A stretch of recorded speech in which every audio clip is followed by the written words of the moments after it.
Hey everybody, and welcome back to my kitchen. It's Erin, your dish diva, and today I'm going to be making some homemade granola.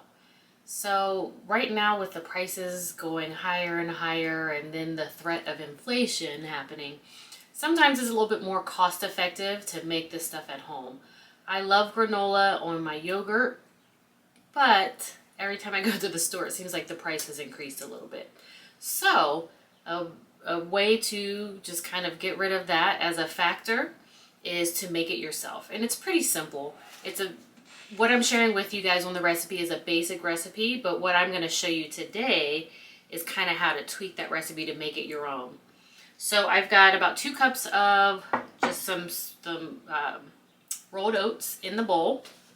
I'm going to add in about a half a cup to a quarter cup of the pumpkin seeds and half a cup of the cashews in here as well. So we're going to toss all of this stuff in here right now. So you got cashews, some pumpkin seeds. I may add a little bit more later, just kind of looking at it just to gauge where I'm at. I'm going to mix that around just a little bit here.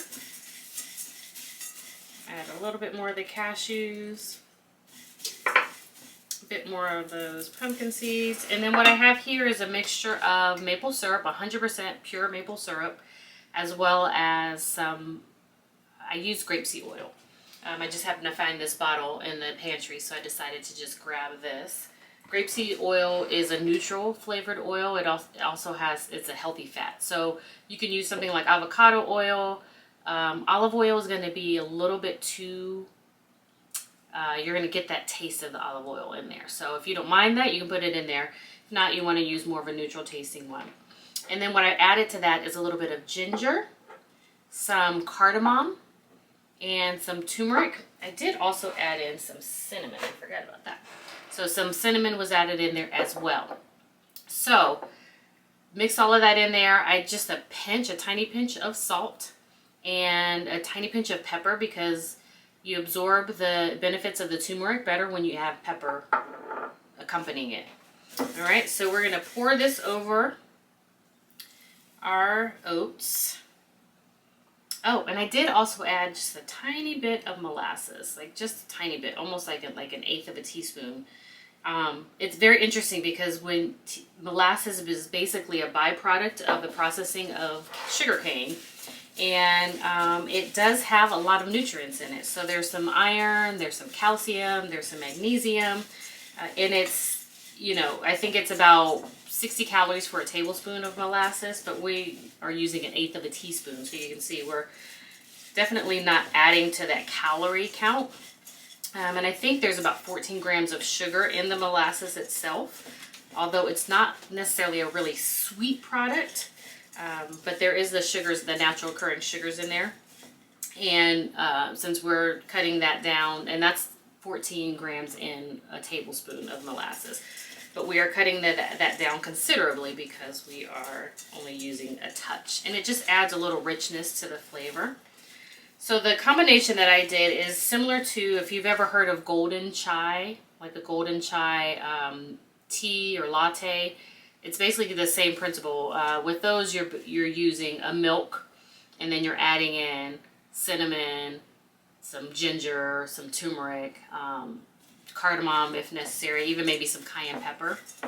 And then that gives you like this really good drink you can drink it warm, drink it at night, and it helps with digestion, it helps with inflammation. Really good things to have. So I'm just incorporating all of that into the granola here, minus the milk.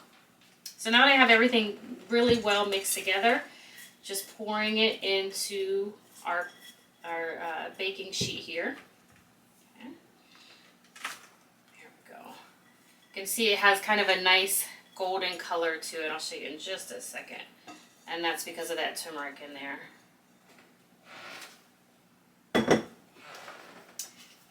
Alright, and voila. So we're going to just thin this out a bit on the pan. There we go. So it bakes up nice. Now when you add in the liquid ingredients, you can just do the maple syrup, and that'll be enough. The oil just kind of helps with the crispness. All right. So we've got our granola, and I have a little baking mat, a little silicone baking mat over top of this baking sheet because it just makes it so much easier, a lot less cleaning happens. You know, with something like this, it's not going to produce any liquid as it cooks, so we don't have to worry about it spilling over into the sheet pan. When I'm done, I can just pick up the sheet pan, dump the ingredients into my jar, and then we're done.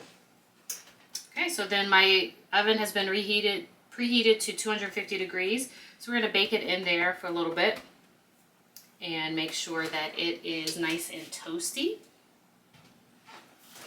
All right, we'll see you in a second.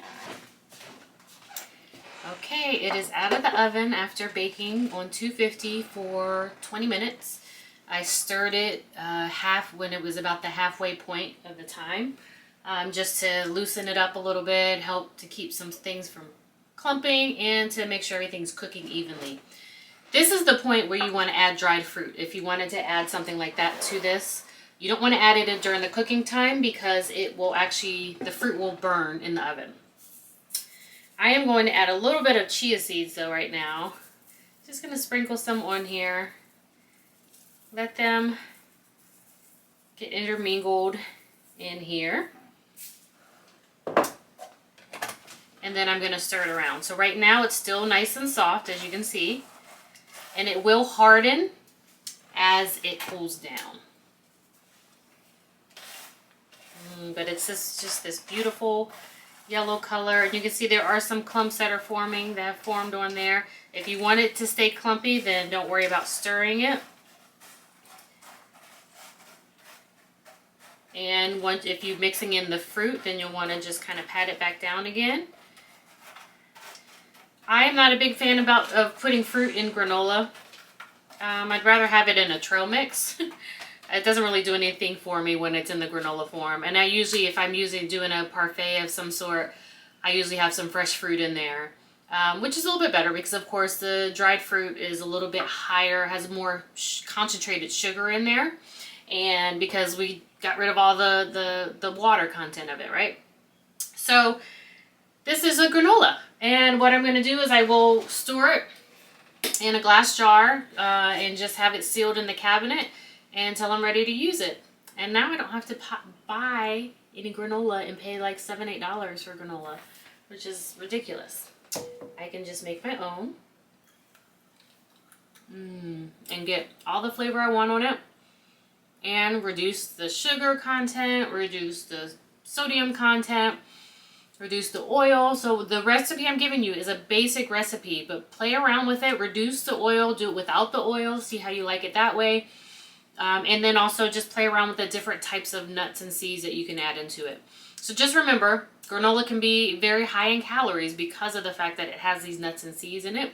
But you're also getting healthy fats, meaning that you're getting some of that those nutrients from the fats. You're also getting protein and fiber. All right? So all of those things are good in there, and just in moderation, right? Sprinkle it as a garnish onto different types of desserts or puddings or yogurts, whatever your heart desires. But let me know if you make it and how it turns out. I've got another batch already sitting here because I was so excited about making it. I used to make granola all the time, and then for some reason I stopped. You know, I guess when you have a kid, things just change, right? So I made the granola, and I wasn't really eating a lot of granola. I guess that's probably the real reason. You can't blame it on my child. But then I have this batch here that's ready to go. So again, with the maple syrup, I did add in some cinnamon with this one. We also did a tiny bit of cloves and nutmeg. And then what I did was I added a little bit of each of the almond and vanilla extract. And then as far as the seeds and nuts go, I'm using some hemp seeds in there and pecans. Because this, once I put the seasonings into the syrup, it kind of gave me a gingerbread feel. So that is the pecans I figured would go really well with that. Alright guys, well I hope you enjoy this little quick tidbit. And like I said, let me know if you try it out. I'm anxious to hear if your granola is better than the ones on the grocery store shelves. Until next time, let's get cooking. See you soon. Bye. Hey guys, I'm back. I totally forgot to mention that one of my fellow coaches, Tiffany Phillips, she actually makes granola with her daughter, and she mashes up some banana and then spreads it as opposed to doing like a maple syrup and the oil in there. She mashes up banana and then cooks the granola that way with the banana on it. So try that out. That could be another option for you as well. All right, guys, happy eating.